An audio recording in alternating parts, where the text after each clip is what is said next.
How y'all doing this? Mojack for 300, aka Big Mojack, aka Big J, not the little one. Let's see what we got out here on these lanes today.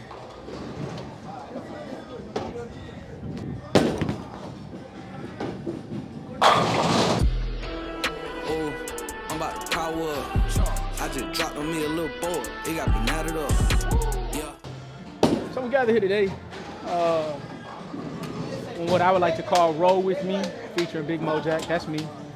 Follow me on my journey to trying to bowl my first perfect game. I'm accompanied today with a very, very, very special guest, Mr. Irene Bellz, hailing from East Atlanta. Man, it's hard to track this fella down, but he is everywhere. Mr. International, for real. So I know your time is valuable. I just want to get you, 10 questions. Like, we want to try to separate the art from the artist. So if it's okay with you, I want to get 5 artist questions and then 5 questions about your art. For sure. So Let's get it. Starting out, where are you from? Okay, where I'm from, I was born in Atlanta, Georgia, Northside Hospital, Decatur where it's greater, Flat Show, Keller Road, all the way to Ellenwood, you did what I'm saying? So yeah, east side me for sure. Okay. Who would you say is your biggest influence as a man? Not necessarily as an artist, but just as a man. Who are, if it's not one person, let's say top 3, who are your 3 biggest influences? Well, I got a few, but my main one is my dad, you know what I'm saying? Okay. Ultimate hustler, businessman, family man, everything that I wanted to be, you know what I'm saying? So shout out to you, Pops. You feel me? We love you, we miss you, you know what I'm saying? We're gonna forever represent you. You did what I'm saying? Shout out to the Moody's. Shout out a real one, shout out a real one. Some other influences though, because I'm like, heavy into investments or whatever, I would say like a Robert Kiyosaki or a Grant Cardone, you know what I'm saying? Okay. Shout y'all out. Those are very, very high level influences, especially Pops. So with that, what is your goals? I mean, one short term, one intermediate, one long term. So we could say your short term is anywhere from 1 to 3 months. Intermediate can be anywhere from a year to 3 years, and then long term somewhere about 5 to 10 years down the line. For sure, that's a great question. I would say my short-term goal right now is making money off of these meme coins and this crypto and option trading. That's just my short-term to learn it, to get it good, and you know what I'm saying, and make at least $100 a day off of it, you know what I'm saying? Every day though, Monday through Friday. On the weekends we gonna chill, you know what I'm saying? I don't know about that, man. I need it 2 times on Saturday. I need it 2 times. Matter of fact, 2 times on Saturday. I would say my midterm goals right now, I got a shipment coming in, some bubble jackets, you know what I'm saying? So my midterm is to make sure it gets here, you know what I'm saying, without getting hit with all them tariffs, and to make sure it get in the store, and to make sure that it gets sold, you know what I'm saying? My long-term goal is to make sure I build more assets, you know what I'm saying, and less liabilities. I'm trying to make everything around me an asset, even my friends and family, you did what I'm saying? Everything an asset, you did? So. Now, as a man, but also for the fans, what I feel is one of the most important questions: where do we get the drip? Where do we cop some of our power-up? Because I feel a little bit out of uniform here personally. I want to know how can I go get right. For sure. So you can get the website, which is Irene Bellz, IRENEBELLZ.com, or you can actually go to the Instagram page, which is The Power Up Brand. You feel me? THE Power Up Brand. You feel me? That's self-explanatory how to spell. You did. So y'all come check us out. Now, question 5 is going to kind of segue us into talking more about you as the artist. So, where exactly did you come up with the name Irene Bellz? How did that come about? Because I know a lot of people aren't really hip to the game. Get them right because they love. Well, first off, my name ring bells. That's self-explanatory. I ring bells, and I spell it the way we talk in Atlanta. You know what I'm saying? And shout out to my boy Billy Blaze, RP Billy Blaze as well. You know what I'm saying? One day we was sitting in the spot, you know what I mean? And he like, man, you always got Irene. This when Irene was the gas of the city. You feel me? So you always got Irene, man. You might as well call yourself Irene. So yeah, my name do ring bells. You know what I'm saying? And we got a lot of us, so we got to add the bells. Irene Bellz, you did what I'm saying? That makes a lot of sense. Okay, so question 6, going into the artistry of it, where do you seek influence for your music? Do you look for a specific demographic or fan group and make music to that, or are you just sitting around the house with a notepad and pen and just the genius just happens? Like, what is that creative process like for you? Well, I was gonna say it used to be, you know what I'm saying, I just go in the studio and it's like whatever come to my head, but now I try to specifically like, okay, I want to make people feel like this while I'm making a song, or think about this while I'm making a song. So I try to come at it at that aspect. And also my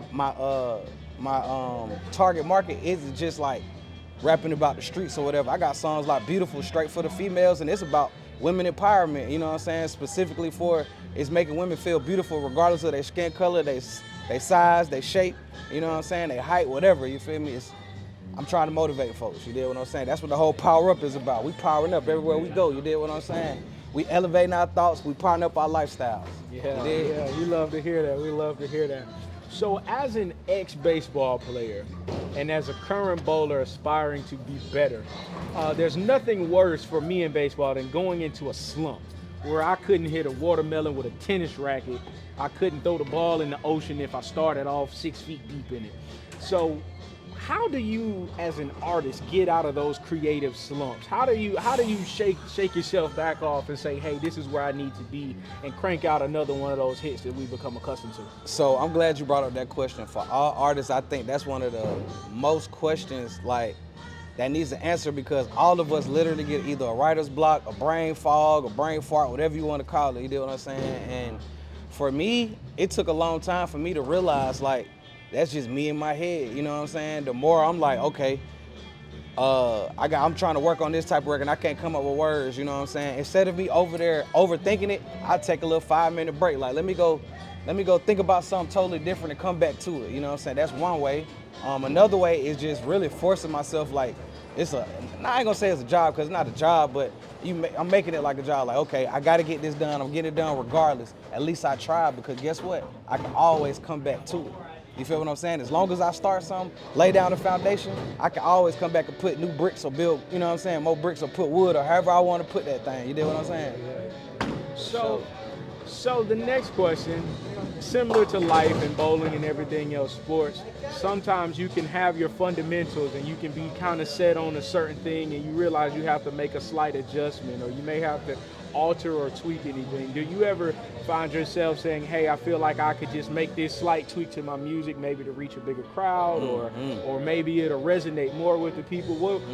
What are your adjustments as an artist to say, hey, this is something I can do to really turn it up and get even better? Paying attention. I think paying attention is the most important thing, like relevant topics, you know what I'm saying? Paying attention to, let's look at it like a algorithm, but in people's minds, you dig what I'm saying?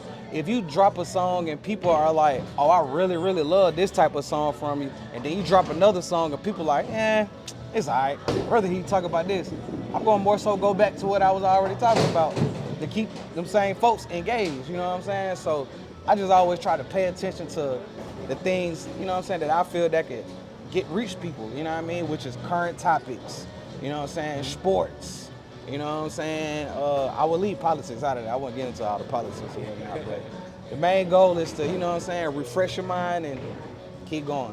Okay.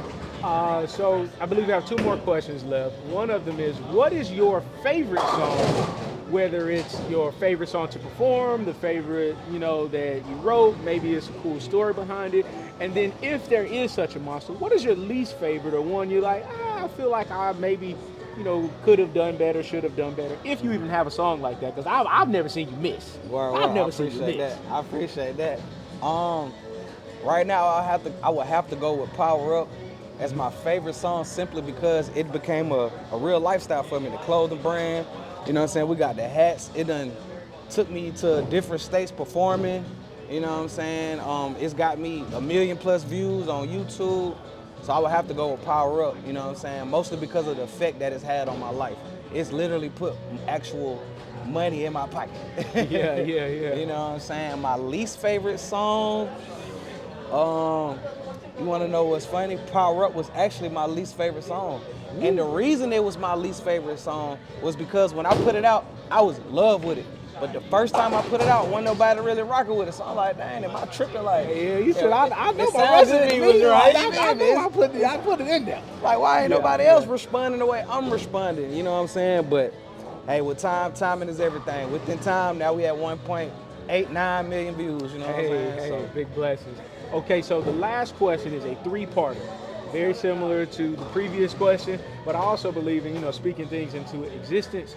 So what was your favorite venue to perform in, your least favorite venue, and what venue do you look forward to saying, that's where I want to play, that's where I want to perform, whether it be like Coachella, the Super Bowl, or wherever those aspirations are? Okay, so I'm gonna say I got two most favorites. One of my most favorites was 2020. We was at this spot called the Low Lofts, you know what I'm saying, over there at East Point, you feel me? And shit, we had threw our own concert, you know what I'm saying? And we probably had about 150 to 200 people pull up, you know what I'm saying? And this was all us. This is no help from no label or nothing. This is straight organic. People pulled up, came and supported, showed love, had a great night, you know what I'm saying? That's why that will always be one of my most memorable, one of my most favorites, because we put it together, you know what I'm saying? And we put our own money into it. We ain't borrowed from nobody. We put in. Homegrown success. You know what I'm I love saying? it. Yeah, We did it all on our own with the help, you know what I'm saying, of course, from our associates and friends and family, you know what I'm saying? But it was us, you feel me? My second would be when I just did Hollapalooza down in Miami for DJ Holiday. I just felt like I was in a room with a lot of talented, great people that you're gonna see a lot of in the future. You know what I'm saying? People that got a lot going on with a lot of motion. You know what I'm saying? DJ Holiday is one of the biggest DJs. He doing rhythm and flow on Netflix. You know what I'm saying? So it's a lot going on and a lot of pieces that was in that room that night. And I was actually the first performer. And hey, I was out there passing out merch, and hey, from the crowd reaction, they were rocking with me. The tone setter, we love it. You we did. love that. So your least favorite, or one that you're like, it was okay. My least favorite, this funny, you know what I'm saying? And I talk about myself on this one. One time I was at Bonfire, which is also one of my favorites too, but not this particular time because I performed there more than once. But I'm on stage, you know what I'm saying? I'm drunk than a motherfucker, goddamn. And this is the reason why I don't drink before shows no more. I don't drink or smoke before shows. Okay. After we can, you know what I'm saying, turn up, but I'm drunk as a mud. They got the bright lights on. I can't see. I might have hit one of these and He went went swimming. back forward, but I went swimming, bro. I went swimming. I hopped back up like a G though. You did what I'm saying. Well, what we said earlier, the comeback is everything. The comeback is real. You know what I'm saying? But at the end of the day, that was one of my most embarrassing moments to me because it's like, man, I'm better than that. Like I'm too further ahead to be just drunk on stage and fumbling like that. You did what I'm saying? So that would be my least favorite for sure. And then the last part of the last question is, where do you visualize yourself being like, this is a dream come true, or apex performance? Is it something kind of like Kendrick at the Super Bowl? Is it Coachella? Like where how far do you see yourself getting? I'm gonna say the Grammys, and I might get backlash for this, but the reason I'm gonna say the Grammys is because the worst thing that can happen to someone is for them to be talented and nobody recognizes it. We just heard this earlier, you know what I'm saying? That's the worst thing that can happen to someone. So imagine I'm thinking I'm this, that, and the third, you know what I'm saying? And my whole life, it's just never happened. So I think the Grammys would be like the ultimate, like, hey man, we here, we made it. The world is acknowledging that what we put together in this studio is great. Amen. Well, I know you're a real busy man. I'm still out here struggling trying to get my first 300 games. It might not be today, might not be tomorrow, but it's on the way. It's on the way. Do you have any other shout outs, any other merchandise or anybody else that you would like to? Oh yeah, for sure. First and foremost, I want to shout out my girl, you know what I'm saying? Drea, she the GOAT, you feel me? Follow her, pretty passionate, you know what I'm saying? She's my teammate, you know what I mean? I want to shout out the Power brand. If y'all ever need custom prints done, you feel me? Hit up A&M Connects, you know what I'm saying? We will definitely get you right for a reasonable price, you know what I'm saying? I want to shout out you, Oh, you know what I'm saying? My cousin, you feel me? Cause get what? He doing this thing right now, especially through something that he love, you feel me? Not too many people doing that, you know what I'm saying? And he just had a new baby, so congratulations to that as well. Thank you. I want to shout out my boy Delano. You know what I'm saying? Make sure if you need any media production, business, brainstorming, anything to do with business, production, holla at my boy Delano, you feel me? And shout out to the mob, you know what I'm saying? Mastering our business, that's what we do. You feel me? Tap in, And we tap down in. to help others master their business too, so make sure you tap in. Because all we trying to do is elevate each other, you feel me?